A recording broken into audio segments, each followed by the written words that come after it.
Bismillahirrahmanirrahim. Assalamualaikum warahmatullahi wabarakatuh. Eh, Perkenalkan, nama saya RB Agung Satrio Prabowo Aksri, dengan NPM 7177411 797. Di sini saya akan mempresentasikan hasil dari tugas ujian akhir semester mata kuliah hukum jaminan dengan dosen pengampu Bapak Imam Rofiki. Sini saya akan menjelaskan tentang pengertian. Pertama-tama menjelaskan tentang pengertian hukum jaminan. Pengertian jaminan itu sesuatu yang diberikan kepada kreditur untuk menimbulkan keyakinan bahwa debitur akan memenuhi kewajiban yang dapat dinilai dengan uang yang timbul dari suatu perikatan. Pengertian hukum jaminan adalah keseluruhan dari kaidah-kaidah hukum yang mengatur hubungan hukum antara pemberi dan penerima jaminan dalam kaitannya dengan pembebanan jaminan untuk mendapatkan fasilitas atau kredit.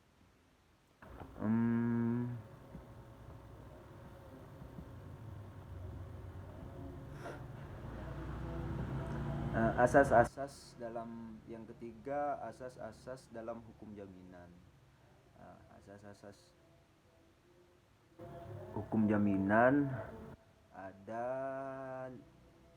5. Yang pertama, asas publicitet, yang artinya asas bahwa semua hak baik, hak tanggungan, hak fidusia harus didaftarkan. Yang kedua, asas spesialit bahwa hak tanggungan, hak fidusia hanya dapat dibebankan atas tanah atau atas barang-barang yang sudah terdaftar atas nama orang tertentu. Yang ketiga, asas tak dapat dibagi-bagi. Yang keempat, asas inbezit telling. Yang kelima, asas horizontal. Jaminan terbagi menjadi 2, yaitu jaminan umum dan jaminan khusus. Jaminan umum, jaminan dari pihak debitur yang terjadi atau timbul dari undang-undang, yaitu bahwa setiap barang bergerak ataupun tidak bergerak milik debitur menjadi tanggungan utangnya pada kreditur. Bila debitur wan prestasi, maka kreditur dapat menyita dan melelang seluruh harta debitur. Itu jaminan umum, penjelasan dari jaminan umum. Jaminan khusus, yang kedua, jaminan khusus. Setiap jaminan utang yang bersifat kontraktual, yaitu terbit dari suatu perjanjian, baik yang khusus ditujukan terhadap benda tertentu. Orang lebih memilih jaminan khusus. Orang-orang itu lebih memilih jaminan khusus karena eksekusi benda jaminan lebih mudah, sederhana dan cepat jika debitur melakukan wan prestasi. Yang kedua, kenapa jaminan khusus lebih memilih jaminan khusus? Karena kreditur jaminan khusus lebih didahulukan dibanding kreditur jaminan umum. Itu.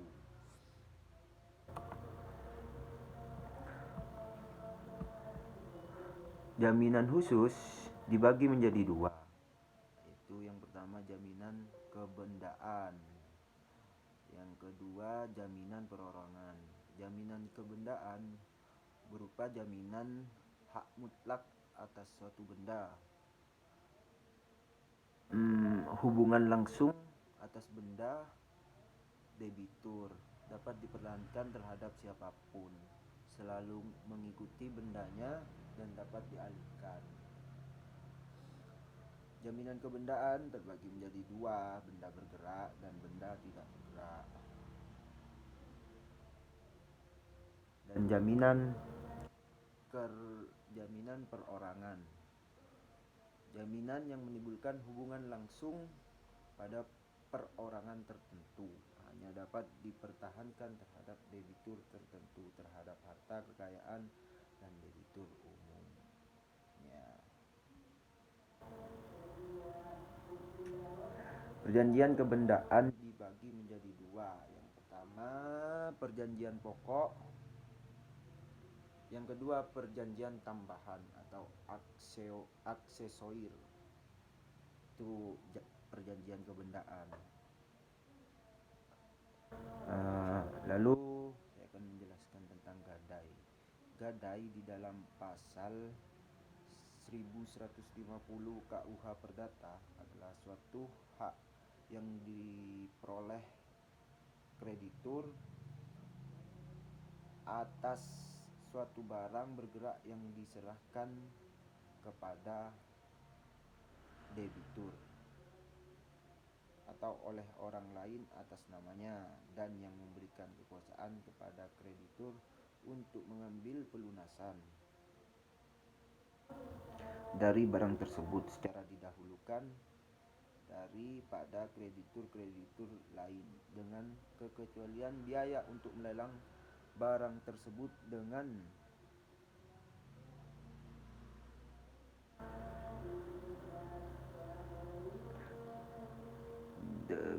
kekecualian biaya untuk melelang barang tersebut dan biaya yang telah dikeluarkan untuk menyelamatkannya setelah barang itu digadaikan. Biaya-biaya mana yang harus didahulukan? Ada hak penerima gadai. Yang pertama, menerima angsuran pokok, pinjaman, dan bunga sesuai jangka waktu yang ditentukan. Yang kedua, menjual barang gadai jika pemberi gadai tidak memenuhi kewajibannya setelah lampau waktu atau setelah dilakukan peringatan. Hak pemberi gadai atau nasabah gadai: pertama, menerima uang gadai dari penerima gadai. Yang kedua, berhak atas barang gadai bila hutang pokok, bunga, dan biaya lainnya telah lunas. Yang ketiga, berhak menuntut ke pengadilan supaya barang gadai dijual untuk melunasi hutangnya, pasal 1156. Adapun kewajiban pemberi gadai: menyerahkan barang gadai kepada penerima gadai. Yang kedua, membayar pokok dan sewa modal kepada penerima gadai. Yang ketiga, membayar biaya yang dikeluarkan oleh penerima gadai untuk menyelamatkan barang-barang gadai. Hapusnya gadai. Menurut pasal 152 KUH Perdata, pertama, barang gadai dihapuskan dari kekuasaan pemegang gadai. Barang gadai hilang atau dilepaskan dari kekuasaan penerima gadai. Penyebab yang terakhir yang akan saya jelaskan tentang penyebab pelelangan jaminan.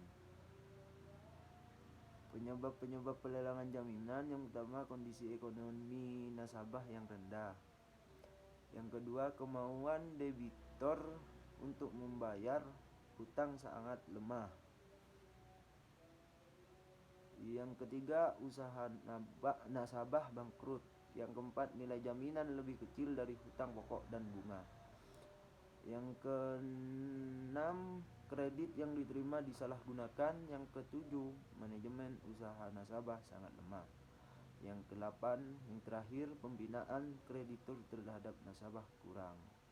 Mungkin itu saja yang bisa saya jelaskan, kurang lebihnya mohon maaf.